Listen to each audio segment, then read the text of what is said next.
Welcome to Scott Pilgrim versus the podcast where we take down Scott Pilgrim until there's nothing left. I'm Alex. We'll get you, Pilgrim. I'm Justin. I'm Pete. And on this episode, we're really taking it to Scott Pilgrim Gets It Together, the fourth volume of the series. Now, if you haven't read it, go read it. We're definitely going to get into spoilers and we're jump all over the place. But this was published originally November 14th, 2007 by Oni What Press. a year. Of course, the majority of it was by Brian Lee O'Malley, but big thing right at the beginning, there are color pages for the first time, unless you're reading the color versions, in which case there's a lot of color. But I was looking in, I think all of these pages are colored. Oh, okay. In the original version, the first couple of pages are glossy colored pages. It's a big surprise, and then it gets back into the typical manga format of the black and white pages. But the colors were by Steve Buccellato, There's also guest comics in here from Steve Manale, Michael Como, Philip Bond, and Xander Cannon. Brief bit of recap of the plot in case it's been a while since you read the book. But in this volume, I was about to say issue, Scott and Ramona are still dating. They're still together. We get a couple of things thrown into the mix here as we get some downtime, a couple of months where no evil exes have really shown up for the majority of the book, and they get to explore the relationship and explore each other and find out more about each other. There's a couple of fights that go on here, not of the hi-ya kind so much as the argumentative kind, but we get Lisa Miller, an old flame of Scott, shows up, and she's still kind of gunning. She's like slow gunning for Scott until she's hard gunning for Scott at certain points in the book. Slow gunning. Yeah, like, ooh, I saw you out at the bar slow gunning. Ooh, you were hard gunning that night. Woo-wee. Yeah. Anyway, meanwhile, you know those two opposites, slow and hard. Some exes do show up, and in fact, we find out why they're called exes because Ramona has an ex-girlfriend who is coming after Scott. We have a little bit of a different twist there. There seems to be another ex that is also going after him, but spoiler, it turns out it's actually Knives' dad whose brain broke when he found out that Knives was dating Scott and decided to come after him. By the end of the book, Scott has literally leveled up, found his heart sword, pulled it out, and is ready to take it to two of the final exes who are twins. We've also gotten another twins. We've also got another hint of Gideon, the big bad of the series here. So yeah, kind of a big hint. So it's all starting to come together while Scott Pilgrim gets it together. What were your broad thoughts, though? With my recap out of the way, what were your broad thoughts of the book? I think we all loved Volume 3. How do we feel about Volume 4? Total silence. for me, it's that, like, the way that Scott Pilgrim is progressing in each of these volumes and actually getting it together, like the stuff that was set up in two volumes back with Lisa really comes in huge here. And we get to see Scott, like, truly make the right choices, or at least the choices that serve his relationship that he seems to be in love with. So, like, he's not setting traps for himself that he then falls backwards into, which is sort of what he's doing for the first volume or two. It's really nice to see that progression that isn't like treacly done or like over explained. It just is happening for the character. Yeah. Pete?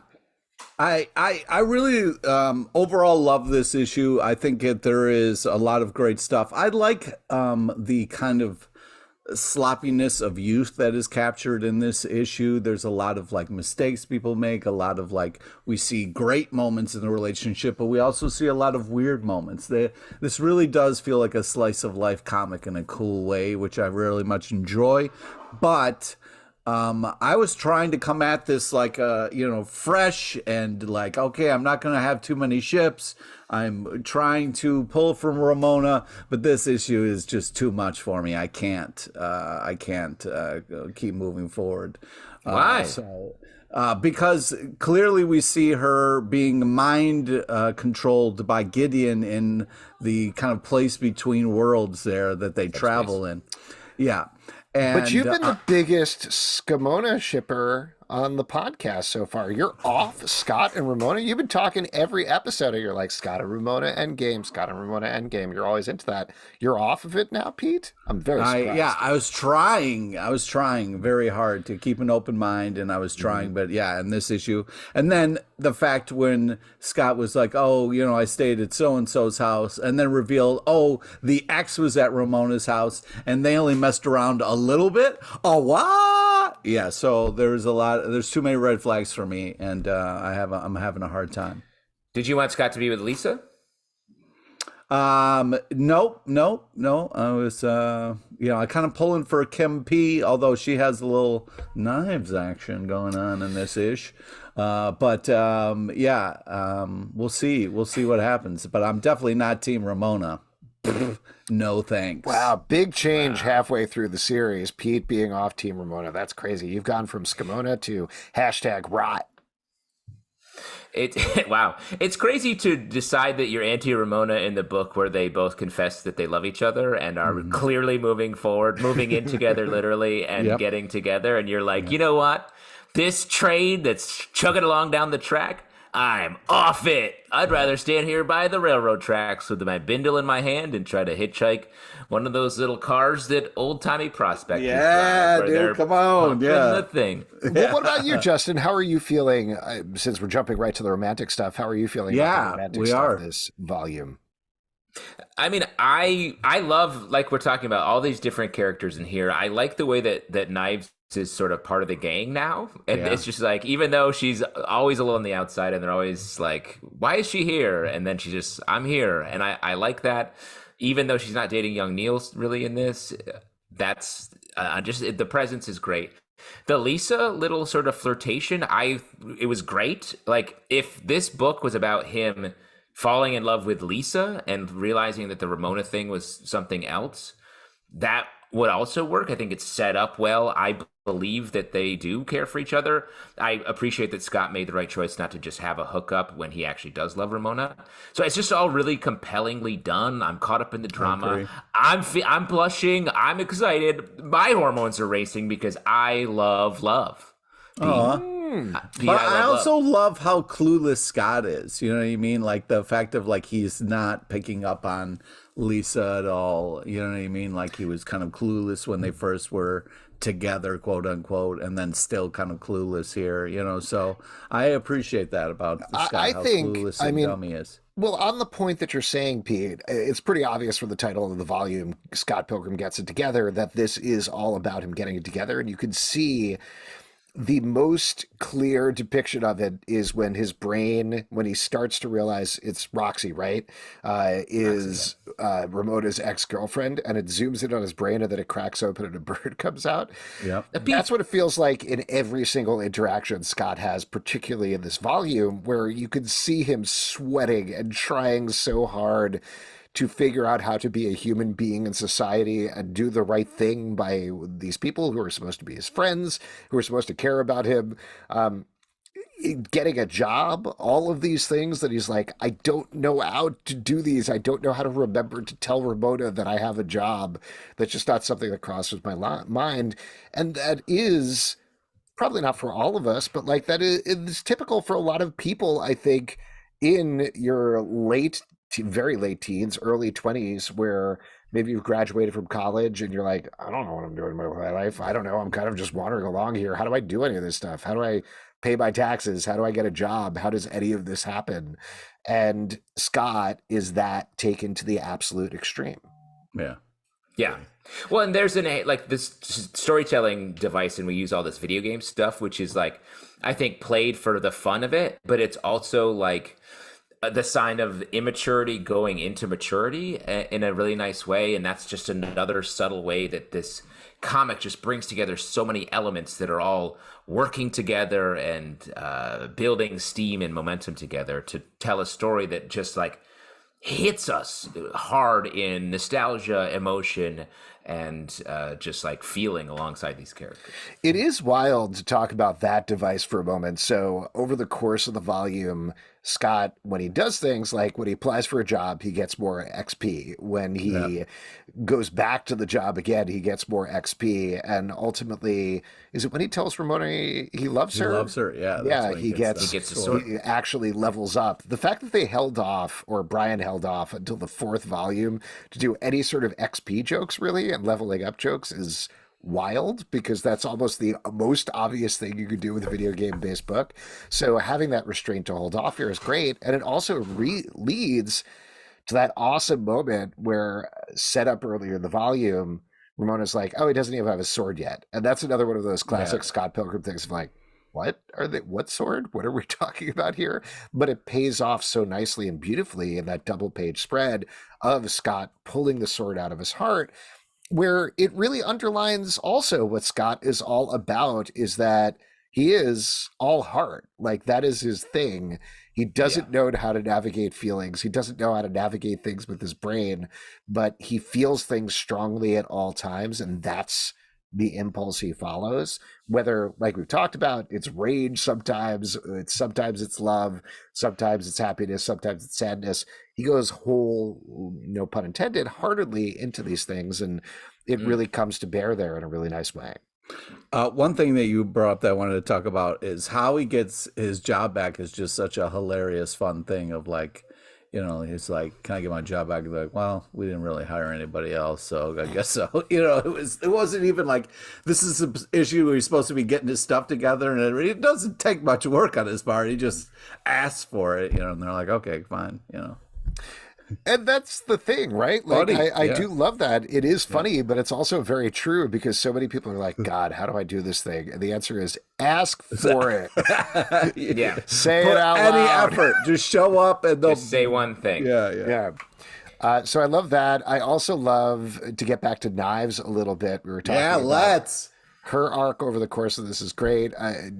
Before I forget about it, I love the moment where Scott walks into the coffee shop and is like, oh, Knives, I didn't know you worked there. And there's a little bubble of like, this is the moment when Scott realized that all doors don't lead to the same coffee shop, which is great, because it could actually happen that way in this world. But, you know, there's that.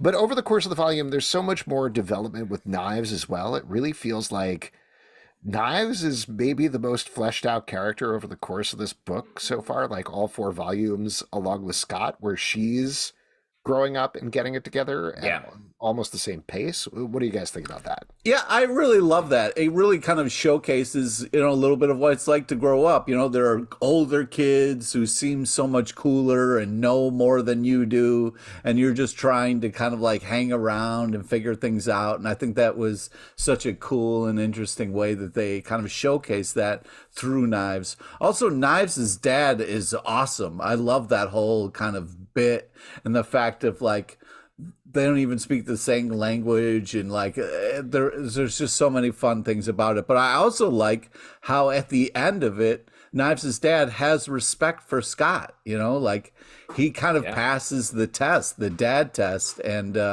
pretty impressive. And we also learn where Knives gets her brooding on rooftops from her dad. Classic. It's genetic. Brooding. Yeah. It's a good place to brood. I love the moment too. Just, I love the consistent music jokes with Knives, where she went from like not knowing what music was to listening to one band to, in this volume, she talks about her friend finds a Clash at Demon Head record, and she's like, oh, I used to listen to that when I was younger, which is a funny joke. But also, that is something that, not to sound like an old fogey, but young people do all the time. Like, they'll do things where they'll be like, oh my God, that movie was such a part of my childhood. And I'm like, you're 20 years old. Your childhood was not that long ago. What are you talking about? Yeah, take it easy, old fogey. Yeah. Which is fine, but it's very true. What do we feel about, we touched on this, we hinted at this, but towards the beginning, during the beach vacation, Knives and Kim have that very brief, like, your lips touch the lips that my lips touched, and then they start making out. And this leads to the whole lesbian theme of the entire volume, the running joke / theme that's going on. But what do you think about that? Do you guys see hashtag Nim, hashtag secret of Nim go in the distance? The secret of Nim. No, I think the point of that is like, that's what happens. You know, people like get drunk and they make out. Like it's not, it's just what is in the atmosphere. And I think it's in this volume, it's specifically to put that thought into Scott's brain that is later capitalized on with the evil X that comes. So in that way, I feel like it is sort of just a plot moment in service of the main character, you know, not the best thing that you want going on without seeing actual development in their relationships. But it just doesn't seem like that's something that is a big part of the story. Yeah, I agree with Justin. I think it what's great is it does represent a little bit of the sloppiness of being young and in your 20s and kind of like going out drinking and all the kind of madness and drama that ensues. Yeah, I'll kiss anybody, you know. Yeah, you get a couple beers in this guy, he's making out like I'm kissing. I'm kissing. I'm kissing the lips that kiss the other people, you know. But I do think that's what's nice about this kind of book is it does a good job of capturing that and just trying things on, trying to figure out who you are, what you like, and what you're about, and that kind of stuff. So it's a little glimpse and kind of does speak on the theme of it. Also, an interesting running thing as well is these fun interstitial, like Scott dream moments that you kind of have characters making fun of him and stuff happening in his own dreams, which is really just such a smart, cool technique to have in between scenes. I think it really just not only speaks to the humor, but also the creativeness of this comic, you know. Those scenes in particular, which are sort of like chibi Scott and characters, really took me back because I remember reading this. Zelda was and is always my series. So I very distinctly remember reading this back in 2007 and being like, oh my God, they're doing Zelda Scott. I love this. Yeah, I love the way this looks. And I was so happy about it. So I agree with you. I think that art style is great. There's a bunch of stuff going on with the supporting characters as well that I thought was interesting. It's Julie and Steven are together. Yeah. Is it Steven or Wallace? I mixed them Steven up. Stills. Steven Stills, yeah. So Julie and Steven are going through like this whole plot throughout the book where they're just fighting with each other. We find out it's ultimately resolved, but how'd you feel about that plot arc that went over the course of the book? And how do you think it parallels or not what's going on with Scott and Ramona? They have like big older sibling energy where they're just like a little annoyed all the time, just like, ugh, guys, no, we can't be doing this. Stop giving knives beers, guys. Come on. Yeah, come on. And like it's just funny that they're paired up because of that similar energy, and it works. And I think we know those people who are like, they're dating, they hate each other. All they do is fight. But secretly, they're just like in love, gonna get married, have kids, fight around them. It's perfect. Yeah, I agree. I think it's a fun thing that kind of echoes throughout. And it's also, like you said, Scott and Ramona are kind of having this fight. Oh, we're in love. Oh, we're fighting, kind of stuff as well. So it does a great job of echoing that. I have a question. I just want to talk about the art a little bit. I feel like there's a big progression or step up in a lot of the art here. Just a lot of the perspective, the fights. Feels like there's a lot more of just like characters sort of coming towards us, leaping off the page in different ways. Yeah. And I love that Brian Lee O'Malley in this time was making those big steps forward. But I also want to ask, like, there's a moment when like Scott and Ramona are in a little bit of crisis, and we get these lines popping out of mostly Ramona's head, but sometimes Scott in this book. If you had to put a name to what's happening, what feeling is there? What would you call that? Straight squiggling? Straight squiggle. No, I mean like not making up a term for it. Oh, okay. Oh, like an actual. I mean, like emotion. what emotion? Asking, what do you think Ramona's feeling at that point? Yes. Yeah, straight squiggling is what I'd go with. Oh my God. Okay. Cool. Way to double down. I'll think about what it actually is. Pete, do you have an answer? What emotion? Well, I think it's hard because I know that she's being mind controlled. You know what I mean? Because she's got on that creepy outfit that she looks like she didn't pick. So like. I don't know if it's just like she's kind of malfunctioning or kind of freaking out or whatever, but I think it's definitely not good. In all honesty, I'd say stress lines is probably what I'd call it. Is that what you were looking for, Justin? I feel like you have an answer in your head. I guess to be more specific about my question, I feel like it could be jealousy. Mm-hmm. It could be doubt in their relationship. It could be like just baggage, another way of putting it. And it's hard. The book doesn't really, it presents as stress. But I'm curious, I feel like there's one thing, and it's hard that it is, and I just haven't been able to fully define it yet when I see it. I just know it's a problem that the characters don't seem to be able to see, but it's something that's being indicated to us. Yeah, there is a real problem in their relationship. You're right. Well, I actually agree with you, Pete. I think we're very similar to Julie and Steven.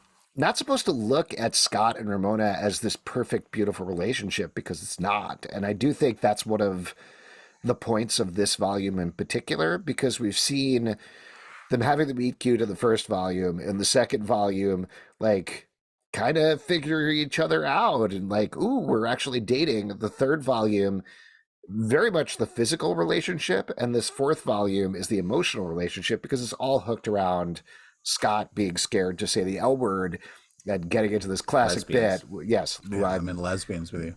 Well, they don't say that. They don't say no, they say that in the movie, right? Like, yeah. That's one of the big lines for the movie that I kept expecting, and I was like, oh, they don't actually say this in the book. But he's mistaking that all the time. We haven't gotten to it, maybe. I guess not. But it seems like this would be the issue. This would be exactly. But yeah, that's what we were at. We're at that stage where, like, maybe it's not just like hot and heavy all the time. It's more about, wait, how do we actually feel about each other? And Scott loves her, and Ramona loves him back, but they don't have the perfect relationship. And you don't think Ramona loves him back? I don't know, because it's hard, because if you love somebody, why would you hook up with somebody else after a fight? You know what I mean? That doesn't seem like what love is. It was just like a little kissing on the mouth. It's not kissing. We don't know. You know what I mean? One's light might be another person's heavy. My wife knows. Whenever I go to the bodega on the corner, I always like make out with the lady behind the counter a little bit, and she's all right with it. Yeah, but that's what I mean. On milk. All right, kiss police. Just saying, who needs to kiss when, Pete? I'm just saying, man. I'm just saying. Also, like, I would have some questions if I jumped through a whole world and then saw someone else being mind controlled. Totally. I being glib here, but I also do agree with you, Pete, because I have a zero tolerance policy for cheating in all seriousness. But I think that's not what Scott's about, and he's very distracted by the fact that, like, he has these strong feelings that he's elucidating for the first time. Maybe, I don't even know if he said I love you to Envy necessarily. This might be the first time he's ever said I love you, potentially. Yeah. No, he did in the last volume, and instantly was like, I shouldn't have said that. And she's like, yup. And then because I think that's a lot of his hesitancy is that he told Envy that he loved her, and that was the beginning of their downfall, because she was like, this is not serious for me. And he said that's why he's so scared, I think, to say it, and why he gets the sword from his heart for doing it. Yeah. Because it's true. I did want to mention, before I forgot, while we were talking about movie lines, I don't have a clear sense of the movie, because I think I've watched it once, maybe twice, years ago at this point. Watch it again, dude. We're going to for this podcast. Never stop watching. But the one thing that was so clear to me, not Chris Evans as Lucas Lee, not what's his name as Todd, Brandon Routh as Todd. Brandon Routh. Mae Whitman saying "you punched me in the boob" instantly. Yeah. Like, I was like, Truth. I was Ratatouille chefed back into that moment in the movie. 100%. There's a fun kind of like boob thing that gets called back, where it's like awkward boob moments, where he's like, he accidentally punches the half ninja in the boob, not intentionally, and then him and Ramona are later having a nice moment, and she's like, "You're grabbing my boob," and he's like, "Oh," you know. So it's interesting. I guess that's his move. Mm-hmm. He's got a punch boob the move. Boob, grab the boob. Yeah. Then you're straight squiggling. You know what I'm talking about? Yeah. Wow. That's the yin and yang of boobs. Mm-hmm. What other notes for the book? Anything else you want to call out? We haven't really talked about the making an album storyline necessarily that plays throughout as well. What'd you think about that? That feels like it's just sort of simmering in the background. Mm-hmm. We don't know exactly what that means yet. the ongoing story of the band. This was the least banned. It was. Volume. So like it's hard to really. We're going to get more of that in a little bit, especially I believe in the next volume. I think is sort of a rock and roll issue. Rock and sock'em. Yeah. Go ahead. I was just going to say that, like, even though that I'm like not as happy ship-wise, I'm still having a great time with the book, and I think that says a lot about the humor and the art and the fun that is happening and jumping off the page. Justin, what were you going to say? You've been bursted at the seams here. My seams are bursting. I want to highlight. I love this sort of Archie Comics homage maybe at the first 6 or 7 pages. I thought was really cool, really sweet, made it feel like they really are friends as much as they're all these characters, as much as they're like shooting on Scott, and actually like that even though he's getting it together, they're still like, you suck. No matter how hard he tries, how he does his job, he's like, you idiot. It's just like, hey, he's getting a job, he's finally gonna have some money. I think that's so true, though. When you develop a reputation of never having money, being like freeloading off your friends, they're not going to forgive you until you actually return the favor a little bit. So that always helps move forward. I think it's interesting. He's wearing a Smashing Pumpkins shirt that says SP. I wonder if that is just a fun reference or if it's like identifying him as Scott Pilgrim, SP. All the time. I mean, it could be both. I think Brian Lee O'Malley was inspired by a song called Scott Pilgrim specifically, which was not a Smashing Pumpkins song. But of course, like we talked about, the last volume was a play on Melancholy and the Infinite Sadness, of course. Right, Pete? You knew that. No, yeah, of course. Everybody knows that, yeah. Of course. So, yeah, maybe he's working more Smashing Pumpkins things in there over time. Maybe Billy Corgan is the last evil ex. I guess we'll see. One of the things I really thought was a hilarious choice was how Scott fits in Ramona's purse and his head is just kind of popping out. That was best. Hilarious. Yeah. That whole fight throughout subspace, and his tiny head coming out and chatting. Yeah, he's like, oh, delightful. Yeah. Has anybody? I should have checked this before we got on, but has anybody ever cosplayed that at Comic-Con? I don't know exactly how you do it, but I feel like somebody dressing as Ramona and having your boyfriend be in your purse the entire time. That's a great couples. That's such a fun idea. Maybe with a cloak, you could do it pretty easily. Let's do it. Next Comic-Con. Let's do it. And we can kiss anyone we want there. There's no rules, just right? Just Pete? like Outback Steakhouse. Right, Pete? The Outback Steakhouse is a big kissing place. Mm-hmm. Also, that place they hang out at seems really fun. The Sneaky bad bees. Mexican restaurant they don't like at all. Yeah, exactly. Yeah, it's got nachos and they don't like it. Yep. Surely we've all been there. Yeah, Come exactly. On, yeah. Anything you ever else? go to that Mexican place right around the corner from UCB? I ate 1 million meals there, and none of them were good. Yeah. Anything else before we start to wrap up here? Any other notes from the book or things you guys want to call out? No? Just this book continues to be made with such confidence. I feel very good going in. It's all now leading. You can feel the momentum building toward the end, and we're getting there soon. Yeah. A lot of fun back matter too. Yes. Very fun back matter. We didn't really talk about that with the last one, but all of the comics that other folks are doing, riffing off of the world of Scott Pilgrim, are really interesting and fun, and I'd love to see more of that. I feel like that's a way with the anniversary coming up next year. Maybe they could have other creators try their hand at Scott Pilgrim, sort of out of continuity stories. That'd be neat. Chris Samney would be fun. Yeah. Ooh, Chris Samney. Love that idea. Yeah. And for all of you, if you'd like to support this podcast and all the podcasts we do, patreon.com/Comic Book Club. Also, we do a live show every Tuesday night at 7 p.m. to Facebook and YouTube. Come hang out. We would love to chat with you about Scott Pilgrim. Apple, Android, Spotify, or the app of your choice to subscribe, listen, and follow the show at Comic Book Live on Twitter/X, Comic Book Club Live on TikTok and Instagram, comicbookclublive.com. This podcast and more. Next episode, we're taking down Volume 5. This is the one. We're going to win this one, guys. I can feel it. Got to get a W here, guys. Dude. We're over. Yeah. The Kiss police are already dragging me in, fingerprinting my lips. Oh, man, you are straight squiggling out of here.